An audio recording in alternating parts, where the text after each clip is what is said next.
The LG G8 ThinQ is a pretty great smartphone and a sea of great options that are available right now. I think this device is an iterative addition to LG's minimalist smartphone lineup. It's a clean build with no breaks in the design, hosting a killer 6.1 inch 31 by 20 by 1440 POLED display that has the top speaker built directly into it. So when you take calls, it vibrates through the glass. This is being dubbed Crystal Sound OLED technology, and it works okay. I'm not a huge fan of it as it feels like a bit of degradation in sound quality from what you would experience on any other flagship device. It's not terrible, it's just not my favorite sounding device when you're talking to people on this thing. The good thing about the G8 is that if you don't want to use the phone's speakers or anything like that, you can always plug it in, plug a set of headphones into the 3.5mm headphone jack or use Bluetooth connectability. LG has partnered with Meridian Audio to build a hi-fi quad digital to analog converter and provided OS level control to EQ adjustments to help customize your listening experience. From my experience of listening to things with my headphones on with this device, it sounds fantastic. LG is the industry standard per se when it comes to having DACs built into their smartphones. They're always super high quality in that department. So the specs on the G8, it has a Snapdragon 855 octa-core processor, 6 gigabytes of RAM, 128 gigabytes of storage, about 102 gigabytes of that is usable by you. And if you need more, you'll be able to expand it up to 2 terabytes via micro SD card when those become available. Has a 3500 milliamp hour battery, IP68 water and dust resistance. It's running Android Pie 9.0, 3 biometric tools, Hand ID, Face Unlock, and the standard fingerprint sensor. A couple of front-facing cameras, a standard 8 megapixel f1.7 lens, and a Z camera used for the device's air motion gestures and biometric verifications via Hand ID and Face Unlock. 2 rear-facing cameras, a 12 megapixel f1.5 standard lens and a 16 megapixel f1.9 super wide lens. So with all those specs and the very last one, that'll segue us right into the rear cameras. They do a fantastic job and there's little to no color shift between images caught on either of the lenses. You can expect some great results between the two, and if you take 2 images of the same subject using different lenses, you'll notice that they do a great job at rendering the images in the same color and exposure consistency. I was really impressed by this.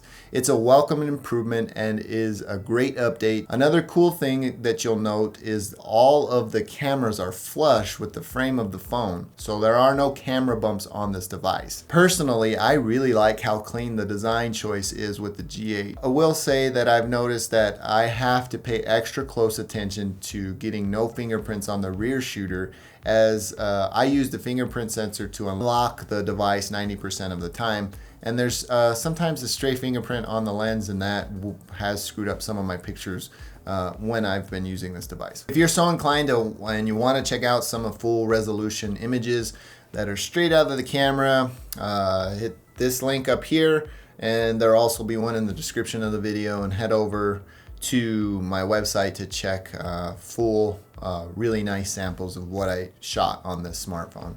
The front-facing camera has a pretty respectable field of view and does a good job with portrait mode. The Z camera does a great job at utilizing the data it collects to create nice selfies in good lighting conditions, I will say. It has some difficulty in lower light, but it still does a good job because it's measuring, depth data. So let's get into what sets this phone apart from others. To start, you have Hand ID, which uses your hand vein structure to verify access to the device. The Z camera on the front of the device uses vein recognition technology by scanning unique blood vessels in the structure of your palm to verify that it is you or not. It's pretty impressive demo of what this technology could be and grow into. It's just not something I use regularly because I find the fingerprint scanner to be much quicker and more convenient to me. More on this technology, LG has given the G8 Air Motion, which is being dubbed a completely new user experience that gives users the ability to do things on their G8 without ever having to actually touch it.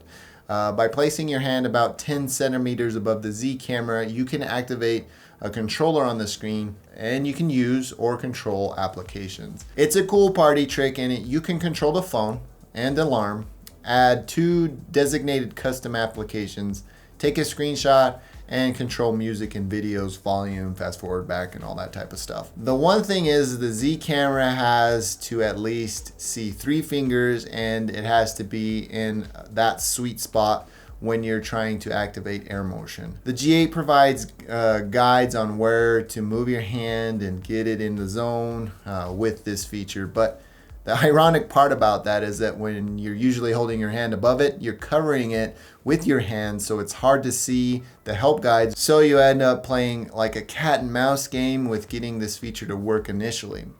It's an interesting new feature, and I could see it being a thing in most smartphones in the future, but at this point, I think it's a little underdeveloped and it needs more improvement for the everyday person to actually use it and not get frustrated. My final thoughts on this device is that it's a great smartphone. It does a lot of things pretty good, and you wouldn't be disappointed if you purchased this thing or are looking to upgrade to it. I will say that it's going to take some getting used to with the crystal sound display technology when you're talking to people on the phone.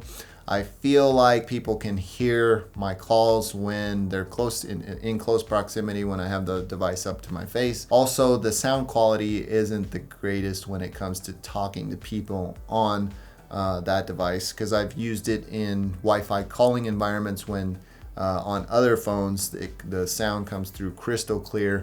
On this one, it seems a little bit muffled to me anyways, but I have some tinnitus and stuff like that, so that is probably the problem with me.